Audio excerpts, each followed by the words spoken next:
Welcome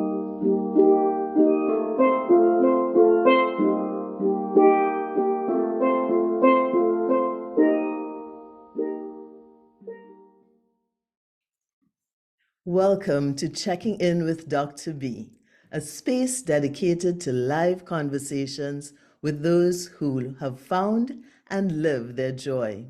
Today, my guest is Kenrick J. Noel.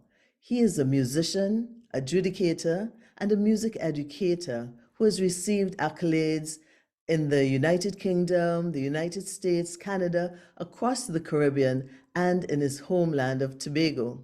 He holds a Bachelor of Arts Music honors from Florida Memorial University, a postgraduate diploma in education with specialization in visual and performing arts from the University of the West Indies, a diploma in events management from George Washington University, and is pursuing a master's in Carnival Studies at the University of Trinidad and Tobago.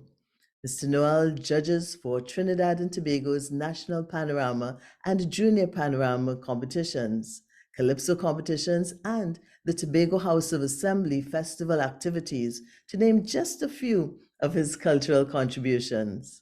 Kenrick's lifelong mantra is simply good, better, best. Never should you rest until your good is better and your better is the best. Welcome, Kenrick. Thank you, Dr. Batson. Happy New Year to you. Thank you very, very much. How is it going so far? It's been a wonderful start of a new year. We are here in Trinidad and Tobago celebrating what we miscoin as the post-COVID era. So we're excited to go back out into the physical settings for our carnival, which shall be the mother of all carnivals, 2023. Yes, everybody's flying down to Trinidad, I hope you are as well. Tobago. Life, you never know. You never know. If you see me, you see me. Good enough. That is good. That's my closest yes for the year. So, Kenrick, tell me us a little bit about your journey in life. What are some of the things that have made Kenrick Kenrick? This is a very interesting question coming from Dr. Batson, because Dr. B has made Kenrick Kenrick. I started my life's journey having it punctuated by music all throughout my stages. I am the son of a panman and a teacher, and therefore now I hold the mantle of music teacher. I am the graduate of not only institutions, but establishments of circles. So I take pride in telling people that I am probably one of the only persons alive who had all the Batson women teach me. Hey, starting from Mother Batson in Arima Government Secondary School, Dr. and Mrs. Batson George, both giving me various lectures at Florida Memorial College, then now university. I like to acknowledge those who unfortunately are no longer the household names in the sphere of music. So I mentioned Mr. Nervin Saunders, Mr. Ian Teddy Belgrave, Mr. Nestor Sullivan, and these, God rest their souls, saints were all pillars that would have helped me to step by step along my scholastic journey, which was always punctuated with music. I remember when I went to Arima Senior Comprehensive School, Mr. Belgrave looked at me, "Noel, you need to come and join the school band." "Sir, I don't play no school band. I was playing Invaders. I don't need a school band." Invaders never carry on tour though. All right, let me see what the story. So because of Mr. Belgrave's gentle nudging, I was able to join the Arima Senior Comprehensive Steel Orchestra on their tour to Cuba, just missing the tour to Jamaica, which would have been in July, August before I got to the school in September. So it's all there. It's all part and parcel of the life of Kenrick Noel. I long for the year when Pan Trinbago returns to Pan is Beautiful. that classical-based steel band festival during the months of October to November, where most of my technique in playing the national instrument was developed. I remember having to learn 3 pieces by rote: a test piece, a classical of choice, a calypso of choice. And there's something very different. And I remember those years, early 90s, late 80s, where the term panorama side, festival side, stage side, touring side were 4 separate circles within the steel pan family, all with equal footing in the panyard. So you know around panorama season, your panorama side takes precedence. But as soon as that season ends, here comes the touring side, because we just make a name for panorama. So the world wants to know who is the Despots, who is the Pamberry, who is the All-Stars. When you get back home, you establish yourself for Pan is Beautiful. And then to end out your year, your stateside makes the local appearances all throughout. And this helped me develop my discipline, my appreciation, my awness, for lack of a better word, of our instrument that has been at the heart and the core of all that I do and all that I am. That's well, that's a big nutshell. But tell me, Kenrick, you spoke about being the son of a musician and the son of a teacher. I love how you put that together, making you the music teacher. Speak a little bit more about that, how they influenced you coming into that sphere. Coming into that sphere started as early as secondary school. Again, going to Arima Government Secondary School, graduating in 1996, I did not graduate with a full certificate, which would have been 5 or more passes at the CXC examination. So I had to repeat 5th form, and I did that at Arima Senior Comprehensive. Leaving 5th form the second time, which we call 5R, for repeater, I was heading towards 6th form, GCE, O levels, the preamble to the CAPE examinations of the day. And my mother recognized that I was struggling a bit because I wanted to do so many things in the same space. I was a student. I just joined the festival side of the then Trintok Invader Steel Orchestra.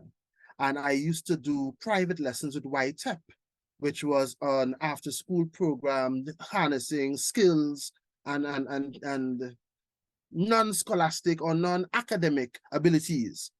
And my mother looked at me and said, "Hey, you have to drop 1." I said, "Okay." I was really enjoying 6th form, but if you choose, I will drop 1. You're Of going to course, that drop was not the two. answer she wanted. That was not the answer she wanted, so therefore that was not the result I got.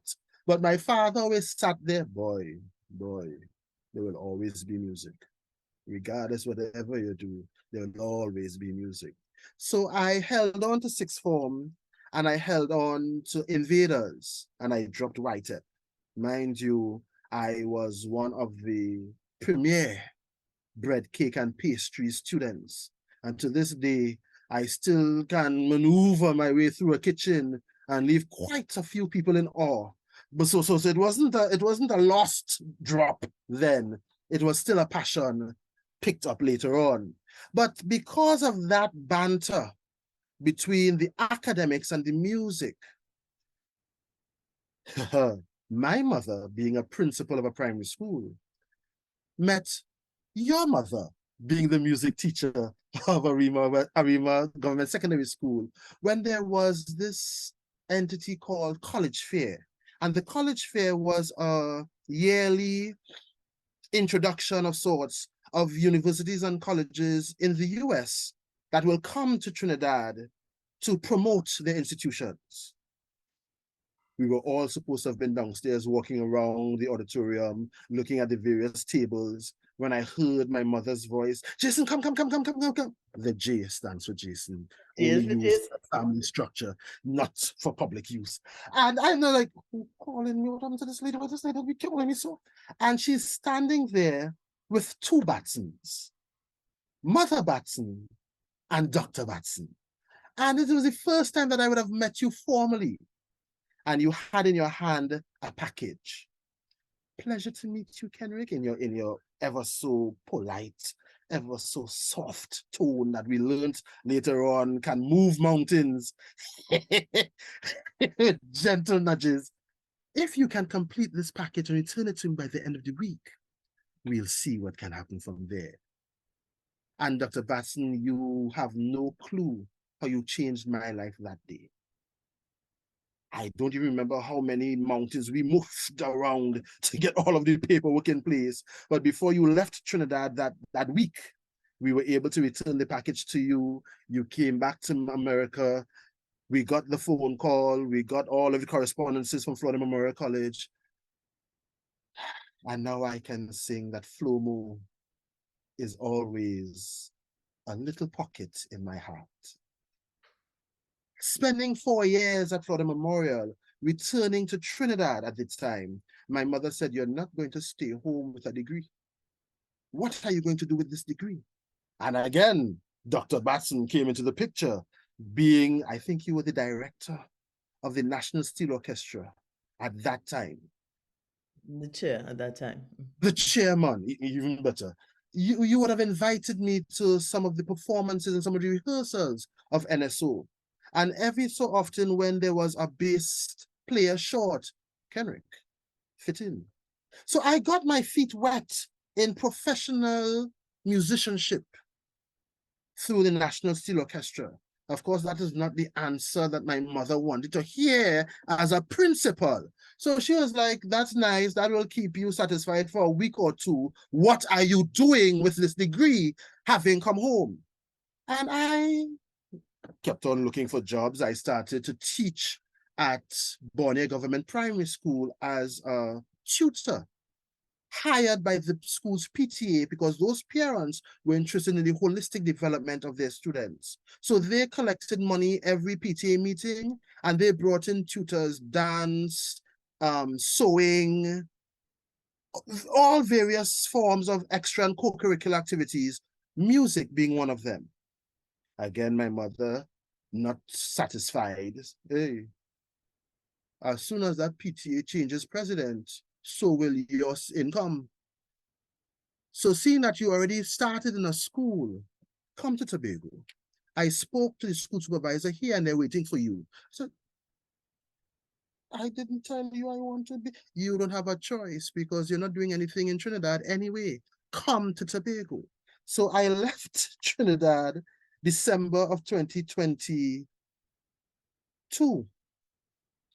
Came to Tobago for Christmas vacation. 2022? This 2002, sorry, okay. 2002. Okay. My apologies. Came to Tobago for the Christmas vacation and met a lady in the market. Yes, I wanted to meet you. Your mother told me so much about you. As soon as school opens, come to the office. What is lady planning, boy? What is lady planning, boy? So I went to the office on January 6th, 2003. And I was handed an envelope. Mr. Noel, we've been waiting for you. Sign here. Report at Signal Hill Secondary School. They need a music teacher now. Wow. And that's all I knew. That's all I knew. So my mother apparently would have applied in my absence, would have informed them in my absence, would have secured everything in my absence, and just made sure I was in spot. I feel she came to the market that day too, just to meet the lady, because Tobago is small, so that you could maneuver chance encounters. Mother's the driving force.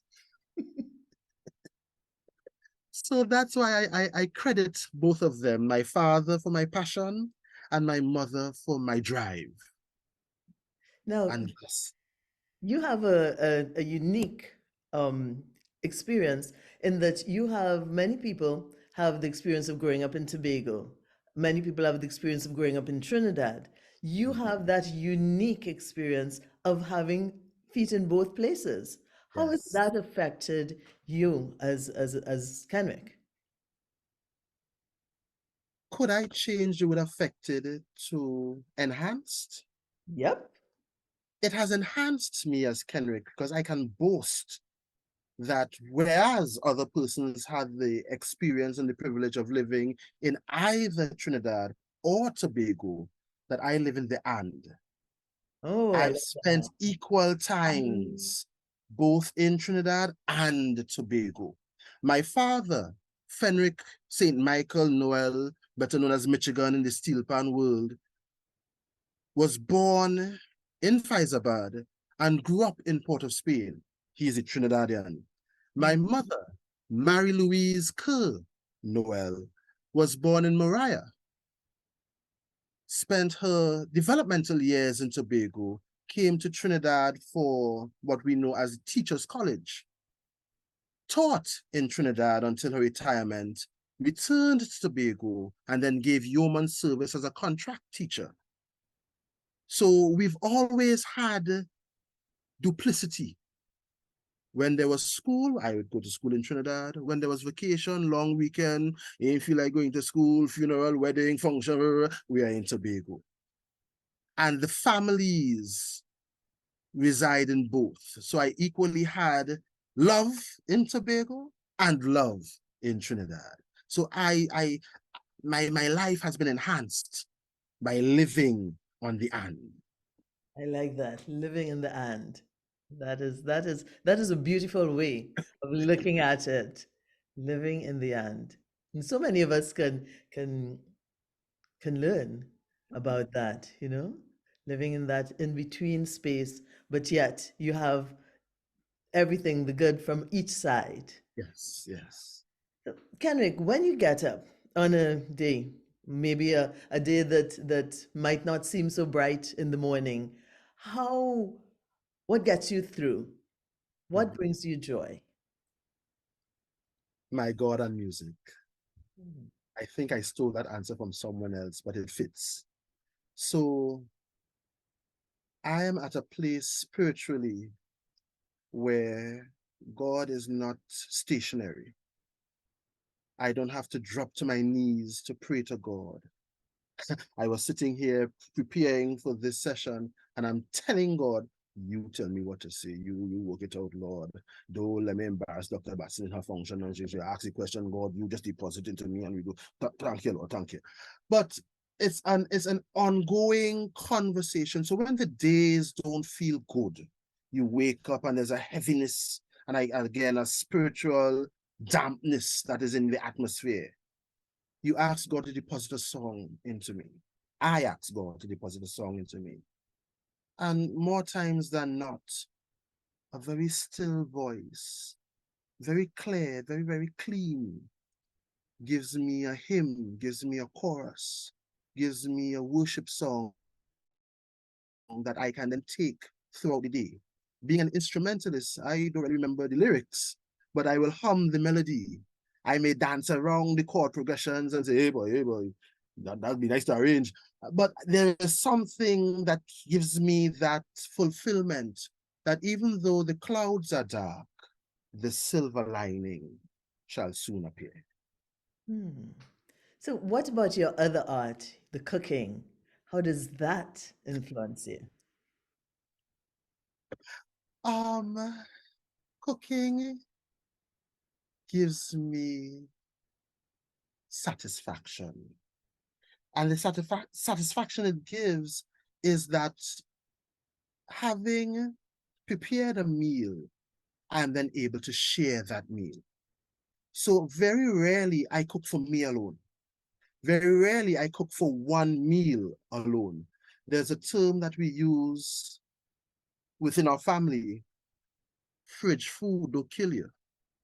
Don't be afraid of fridge food, which means that the leftovers can last as long as you need to, because we may not have time to cook every day. So we may do a large meal on a weekend, and that may cover several days. What I tend to do because of my job and the expectations of my day, I may cook several dishes on the weekend and mix and match my bowls. So when I take out a bowl each day, I'm not eating the same meal every day. Hmm. But more than me, especially this Christmas season that just ended, It's so satisfying to spend 9, 10 hours in the kitchen and see a family gorge themselves. This tastes good. Oh gosh, but I thought last year to do it. You learned something this year, but way that brings me joy. That adds to the music of the day. It seems in your arts that community really plays a very important part. It does, it does. And that's because I'm an only child. So that for my sanity, I have to embrace those close to me, those who have been kind to me, those who really don't understand what they're doing, you know. So when they lash out at you, it's not you they're lashing out, it's some other issue they're trying to deal with, and you're the person in front of them who they think can understand and give assistance. So you embrace them nonetheless. You try to, and through God, through music, through cooking, through family structures, you try to be that beacon, that those who may have a darker cloud over their heads than you can look to you for light, look to you for assistance, look to you for some type of help. And in helping others, you in turn are helped. How do you help your students mirror some of the things that you've learned in your life? By walking them through my day. So my classes tend to be storytelling sessions. We may, even today, I had my fifth form class this afternoon, and they're stressed out. And they're stressed out because everybody's SBAs are due. So it's not just music, it's not just food and nutrition. Every single subject that they're preparing for exam have deadlines this month. And these poor boys, and I have a class of boys, are pulling out their hair. So fellas, come and sit down. Come. This looking dotish. How everybody's stressing out.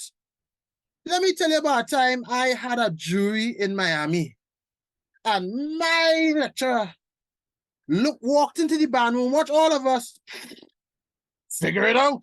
And she walked out, and we was like, this one boy, this woman, boy. And we had to laugh off the stress because we still had to present this song at the end of the class. So fellas, laugh off the stress now. We must find a way to work it out. I want them to go watch me. But you're a madman in shooting us. You real crazy. And little by little, the mood got lighter. So that if I, by my experiences, can help them, I've done my job. Yes. So when they come to you, and I'm sure they do, with different issues, how do you help them? Each student on an individual basis. I would have done peer counseling and mediation in preparation for my role as a dean of secondary school prior years. So I have a little bit of knowledge in how to interact and how to set up scenarios where the students themselves could role play and find their own resolutions. There's a term,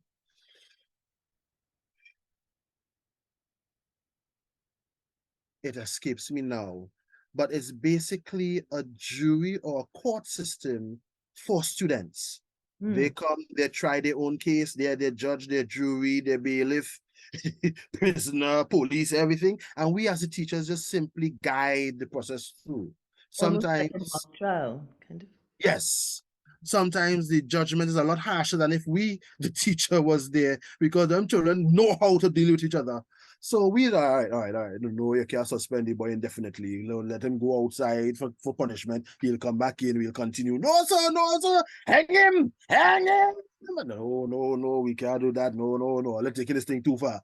But that in itself gives them a sense of responsibility, accomplishment, leadership, authority, so that they don't always think of themselves as being a minor or a minority. So I allow each child to come in And strangely enough, in our rural schools, our Caribbean schools, we, the art teachers, visual and performing art teachers, always get the students who the rest of the school considers as trouble, at risk, problematic even. And it's simply that they're not being heard or not being understood. In 2007, I was acting senior dean, and I would always get the students who were put out of classes because they were drumming on desks. So you making noise, let you walk around the school, you have too much energy. I would just watch him, I'll watch her, I'll watch them. That's what I get put out for. So nothing, you know. We was doing. So that man over the road was playing some song for me radio. And I like the song, so I started drumming to the song and I started enjoying myself in class because class wasn't making no sense. So the music was making more sense. I said, so if I play a song in my office now, you could drum to it? Yes, sir. If we go across to the music room and I play this song a second time with instruments in the music room, you could still drum to it? Well, if that instruments we drumming, we playing thing. I said, you serious? So bring thing, that man, bring thing. And in 2007, I created the school's rhythm section based on the students who were considered at risk and always put out of classes. And we were there, 9 secondary schools in the island of Tobago. We were able to play for every other school's sports day for their march past exercise. Oh, so you channeled their gifts. And I just guided. They had their gifts. They just needed an outlet and an opportunity.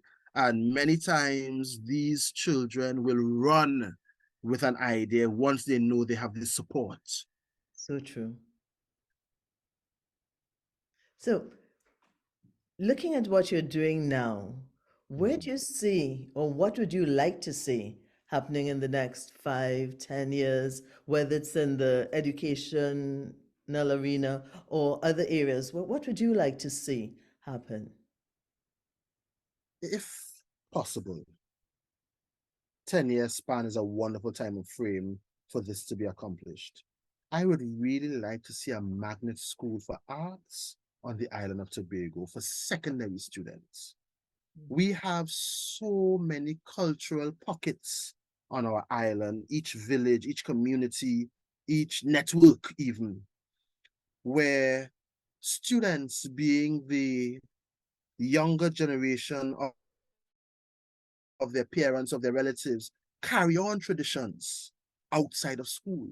So even with me, back in 1996, 1997, at Arima Senior Comprehensive, where I told my teacher, I'm not playing in school. I play with invaders.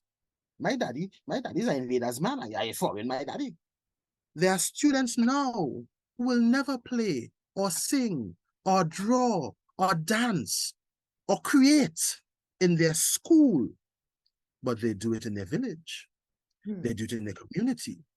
They do it with their relatives in their villages and communities. And there's nothing really in place to harness the magnitude of giftings and talents for our 12 to 20-year-olds here in Tobago. So that sounds very powerful to have a magnet school like that in that island. That would be. So how do you see that happening?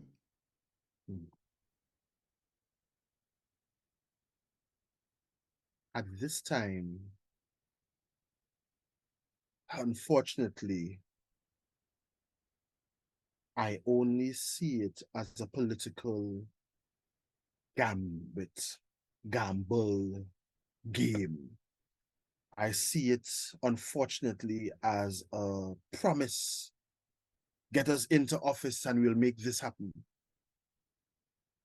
Well, I'm not seeing at this junction the scope of education to include the arts on the same level as the other more academically driven subject areas. And I'm thinking as far back or as simple as selection of subjects for CXC and CSEC examinations. We have students who could probably do 10 subjects when the safe maximum is 8. But of those 10 subjects, they may do 7 trade subjects: electronics, clothing and textile, food and nutrition, beauty culture and cosmetology, agricultural grow box, steel pan manufacturing. But then you have to now pick one subject from each line of offerings.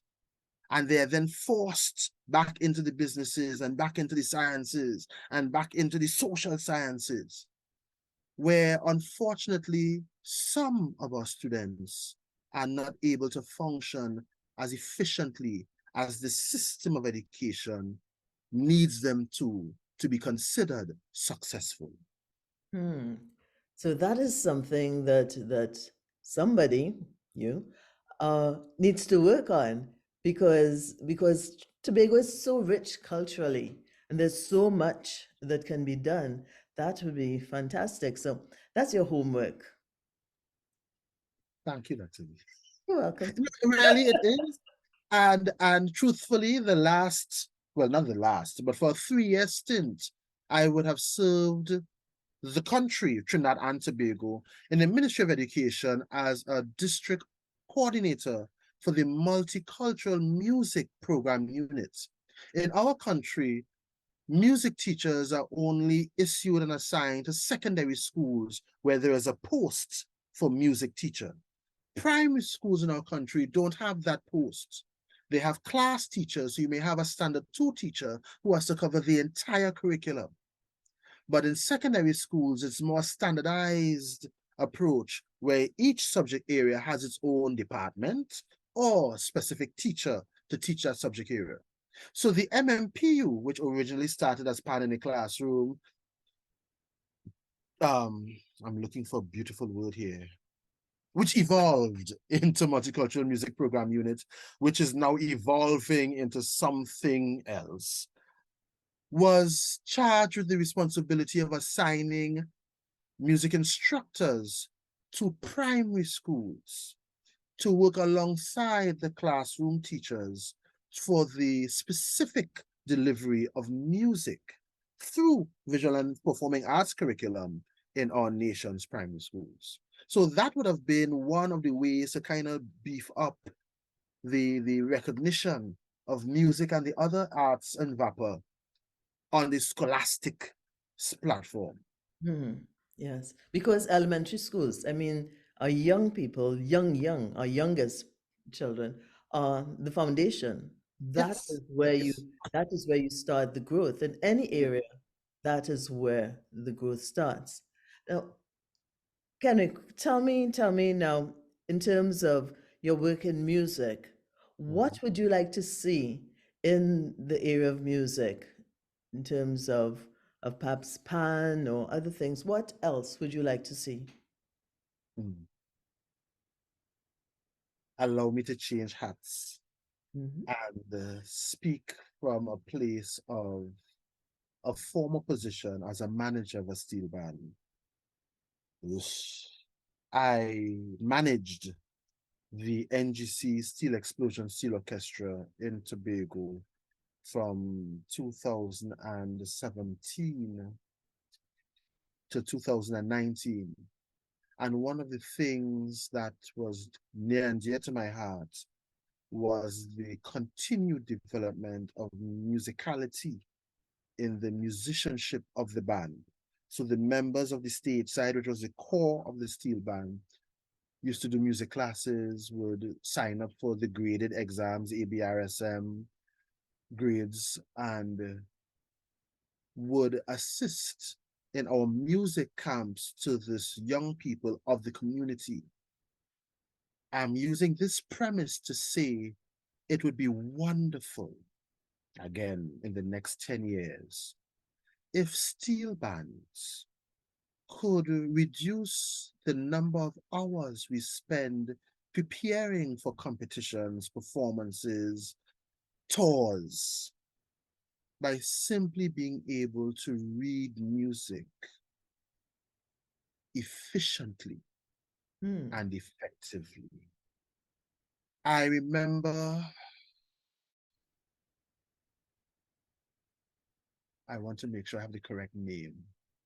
No, better example. I remember my first day at Northern Illinois University, where I would have started my Masters of Music as a graduate assistant. I walked into the band room and was handed a folder. In this folder, there were about 6 Panorama arrangements. Having just graduated from Florida Memorial College, I thought I was on top of my world. So I walked into this band room and I opened my folder, I put it into my music stand, and I'm trying to keep up with the other members of the NIU Steel Band. And very show-offedly, I apologized and said, "Forgive me, this is my first time going through these scores. I'll get it better tomorrow." To which they all replied, "It's the first time for us too." Like, huh? Then I realized the importance of drilling that sight reading, of being able to go through, because I walk, coming from a Trinidad and Tobago background for Panorama pieces, what I heard in NIU's band room sounded like the Savannah track leading up to the grand stage, where the band had already prepared this piece for 3-4 months. So I am now bouncing in on the first day, thinking, well, all right, they are 2 months ahead of me. I could get it by tomorrow. My retention good. I could glance through this, hear it twice, and I could play it from paper tomorrow. I gain them songs back. But these people didn't know the songs either. They were just reading and sounding good. I said, all right, Kenrick, you have some work to do. All right, boss man. All right. So I didn't sleep that night. I think they had a performance the next day in the city of Chicago. So I stayed up all night and I learned all 6 songs, 10-minute arrangement songs. And when we got to the performance, of course, the flip side of being proficient in sight reading is that you tend not to remember what you just read. So there was a gust of Chicago breeze, and all of the score sheets went flying. And I alone was able to play then. But it is remarkable that we must have a balance of the two. You must be able to have a niche of good retention and good reading skills. Yes, exactly. And that Yes, marriage is needed. yes. That's a very important point. That marriage of root and reading. And I think sometimes we forget that. We do forget that. Kenrick, is there anything else that we have not touched on that you would like to speak about? Yes. And I would like to use both your artwork behind you and the artwork engulfing you for you, Dr. Batson, to carry me down the conversation of music and color. I discovered again, Florida Memorial College had done so many things to me that I am certain I would not have been a quarter of the man that I am now had I stayed in Trinidad and Tobago. I learned that I see music in color. When I hear a passage, a motif, and I think I learned leitmotifs with you too, Dr. B. Could be your sister, but that leitmotif idea came through somewhere and resonated, where for each character, there's a particular passage that identifies the person. I see a color, a hue, a spectrum when I hear certain strains. In my years as Minister of Music in the Pentecostal churches of the West Indies, Tobago district, I would dress my choir based on the color that I would see when we do certain selections. So when we do praise songs, those up-tempo fast beats, I see the scarf around you. The bright oranges, the reds, the yellows, because that's vibrant. When we do the worship songs, I see the blue, I see the purples, I see light grays. And there is that point of ascension when the worship exalts, and as there's a connection to God himself. I get the whites, the golds, the silvers. I see it. At 2020, the first national Panorama finals in Tobago would have been the medium category, and there was a band that came to Tobago for that final that did an Orisha typed song, and it was heavily influenced with all of the African rhythms and other influences, but they had on khaki, and I'm looking at them like, you ain't seeing that this is not the tone, this is not the embodiment of the music. And everybody's watching me like, dude, you're going to get a heart attack, calm down. But it was so crazy to me that you're giving me red, you're giving me black, you're giving me brown, and you come in khaki. Mm. You missed Like, the essence. almost like someone who has perfect pitch, and you Yes. play a note that is not exactly on pitch. It Yes. hurts them. So you, with your colors and music, it actually is painful for you. Yes. Yes. Um, I judge everything, but I'm presently on the panel for National Panorama, and we would often comment, I wonder if they need to start putting points for presentation. We have marks for performance, we have marks for arrangement, rhythm, and tone, but there's so much effort that goes into the look of the band. Should we, or should another panel, should it be a people's choice voting, something be put in place where the visual impact of the band is considered, because that helps absorb the oral presentation, the musical offering, at least to me in my crazy little realm. If you're giving me if you're giving me out and bad a panorama arrangement of 2022 Calypso soca, you cannot drape your band in white and fuchsia fabric. But That is out. That is bad. but you see that not everyone has your ability. Not all of us see colors with, you see, it's like, for instance, someone who has a gift and doesn't realize that the rest of us mortals don't have that gift. So what you have to do now is perhaps put on some a performance where you're looking at music and color, and just as you have described how these colors, that's an education in itself.